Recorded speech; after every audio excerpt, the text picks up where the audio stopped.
Hello dear student, welcome. तभी हम लोग अकाउंट्स का वर्टिकल बैलेंस शीट स्टार्ट कर रहे हैं और वर्टिकल बैलेंस शीट में ना कंपैरेटिव का स्टेटमेंट स्टार्ट कर रहे हैं। तो मैंने तुम्हारे लिए प्यार मोहब्बत में क्वेश्चन लिख दिया हो, अब इधर आंसर का सॉल्यूशन होने वाला है। ओके, तो बैलेंस शीट कभी भी सॉल्व करेंगे ना बच्चा, आपको फॉर्मेट याद करना है। ये जो फॉर्मेट लिखा रखा है ना, ये तुमको याद करना है। जो बच्चा फॉर्मेट याद करेगा वो जीत जाएगा।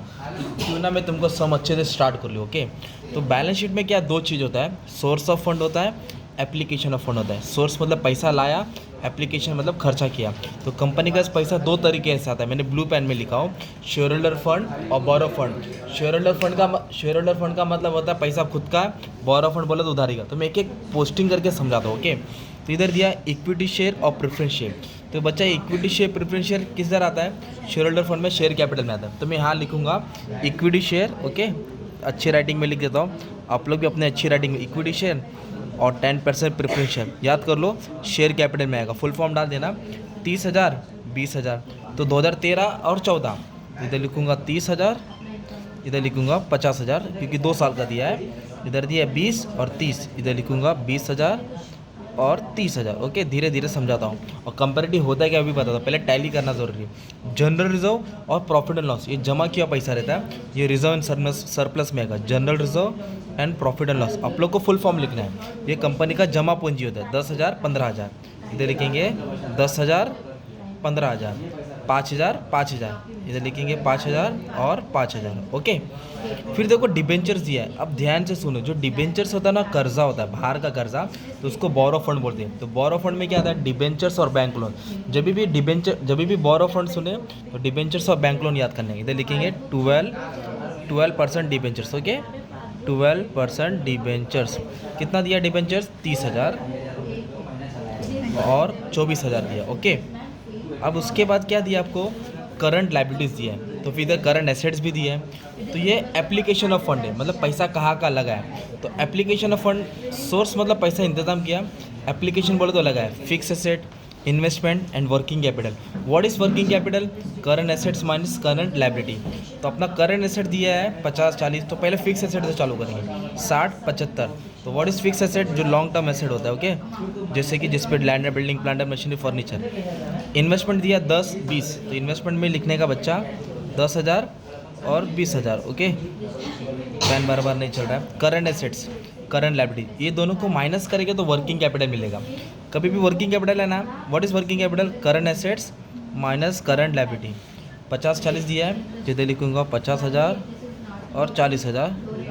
और करंट लाइबिलिटीज़ कितना दिया है, 30-15, इधर लिखूँगा 30,000 और 15,000। ओके, और करंट लाइबिलिटीज़ क्या होगा, माइनस होगा। और देखो एसेट्स में तुमको एक्सपेंस दिया रहेगा, तो एसेट्स में जो भी एक्सपेंस दिया रहेगा उसको मिसलेनियस एक्सपेंडिचर बोलेंगे। मिसलेनियस एक्सपेंडिचर, प्रीमियम एक्सपेंस, वो यहाँ माइनस होगा फिक्टिश एसेट में।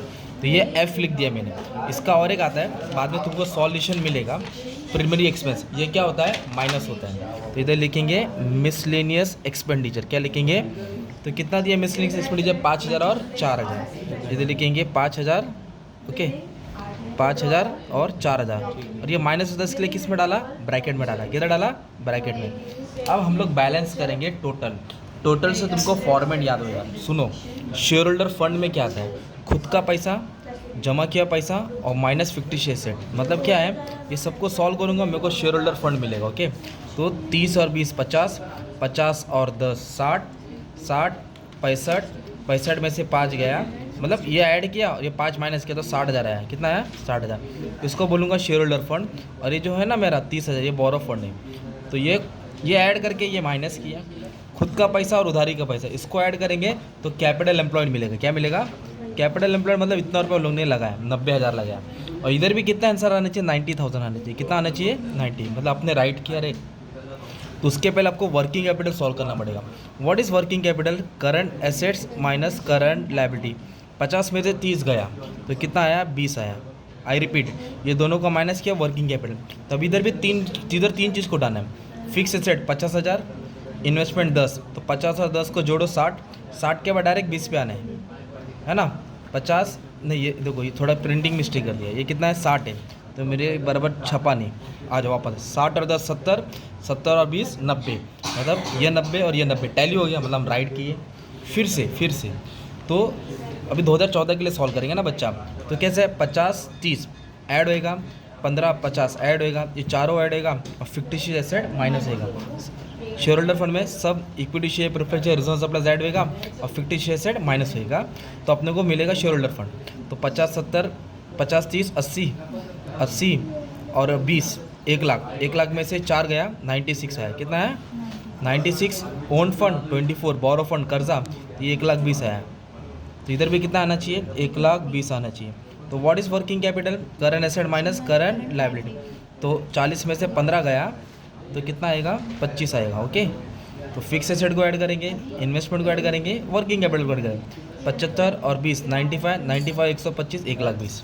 तो आपने क्या किया, बैलेंस शीट टैली कर दिया, पर सवाल क्या बोला था, वर्टिकल बैलेंस शीट क्या पूछा था। तो वर्टिकल बैलेंस शीट में नेक्स्ट कॉलम बनेगा एब्सोल्यूट इंक्रीज डिक्रीज। क्या बनेगा, इंक्रीज डिक्रीज मतलब कितना चेंज हुआ ना, मतलब माइनस करना है, क्या करना है माइनस। तो इसको इससे माइनस करना है, ये पुराना है इसको बेस ईयर समझ लो, करंट ईयर को प्रीवियस ईयर से माइनस करना है। 50 में से 30 गया 20, 30 में से 20 गया 10, 15 में से 10 गया 5, 5 में से 5 गया 0, 4 में से 5 गया 1 माइनस 1 आएगा 96। ऐसा करके आप सबको माइनस करेंगे। अगर मैं इसको इससे माइनस करूँगा तो मेरा 30 आ जाएगा, कितना आएगा 30। फिर परसेंटेज निकालेंगे, क्या निकालेंगे परसेंटेज। परसेंटेज कैसा आएगा मालूम है क्या, थर्ड कॉलम को फर्स्ट से डिवाइड करना है, थर्ड को फर्स्ट से। तो ये कितना है इंक्रीज डिक्रीज 20,000, 20,000 टाइप करने का, डिवाइड किससे करेंगे 30 से, डिवाइड किससे करेंगे 30 से। परसेंटेज दबाने का, क्या दबानेगा परसेंटेज 66.67। अभी ये कितना है 10,000, ये कितना है 20,000। तो 10,000 को 20,000 से डिवाइड करेंगे परसेंटेज, तो इसका आया 50% है। अगर मुझे इसका निकालना है तो 5 और को किससे डिवाइड करूँगा 10,000, 5 और को किससे डिवाइड करूँगा 10,000, ये कितना आया 50%। अगर मुझे इसका निकालना है तो 30,000 है, ये 90 है, तो 30,000 को 90 से डिवाइड करूँगा 90,000 से, तो आएगा 33.33। तो आपको क्या करना है बच्चा, सबका ऐसे निकाल के रखना है। तो परसेंट हाँ मतलब माइनस भी करना है और सबको परसेंटेज भी निकालना है। नहीं माइनस नहीं दबाना है, सिर्फ ब्रैकेट में डालना है, ब्रैकेट बोलो तो माइनस होएगा। ओके, मतलब क्या किया परसेंटेज, थर्ड को फर्स्ट से डिवाइड किया, थर्ड को फर्स्ट से क्या किया डिवाइड किया। तो ये था तुम्हारा कंपैरेटिव बैलेंस शीट। क्या था तुम्हारा, तो कंपैरेटिव भी होता है, ट्रेंड भी होता है, कॉमन साइज भी होता है, और बैलेंस शीट के साथ साथ इनकम स्टेटमेंट भी होता है। तो सब लेक्चर अपलोड कर दियो, आपका काम अच्छे से पढ़ लेना, ठीक है। बस इतना ही बोलने का था, अच्छे से पढ़ लो, और बाकी जो भी डाउट है आप ये नंबर पर मैसेज कर दो, ठीक है। Thank you very much and all the best for exam.